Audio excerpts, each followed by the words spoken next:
আমার এই মেয়েটা তুতে পড়ে, ওর লেখাপড়াও বন্ধ হয়ে গেছে। মাদ্রাসা 2-3 মাসের বেতন আটকে গেছে, মাদ্রাসা পাঠাইতে পারতেছি না। এই ছোট মেয়েটা বাবার জন্য খুব কান্না করে, প্রায় তলে বেশি কান্না করে।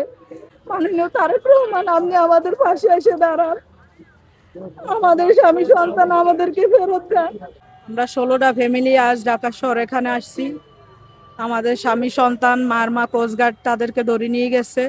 আজ 4 মাস তাদেরকে হেরা জেলখানায় আছে, আজ 4 মাস।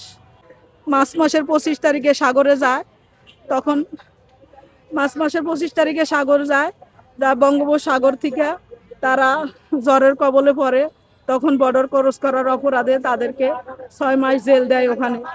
এখন ওরা ওখান থেকে আমাদের সাথে যোগাযোগ আছে, ওরা বলছে সরকার স্যার আমাদের কেউ নিতে পারবে না। আমার 4টে সন্তান, একটা ছেলে 3টে মেয়ে, ওদেরকে নিয়ে আমি খুবই কষ্টে দিন কাটাইতেছি।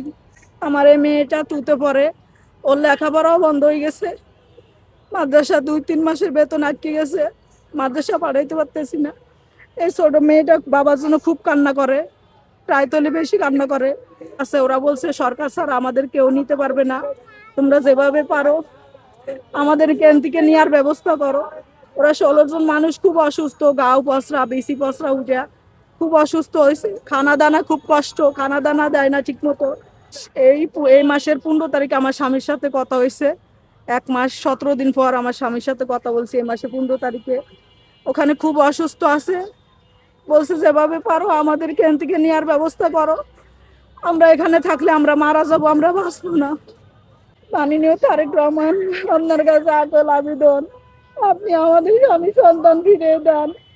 আমার এই ছোট ছোট বাচ্চার দিকে তাকাই আমাদের স্বামী সন্তান ফিরিয়ে দেন।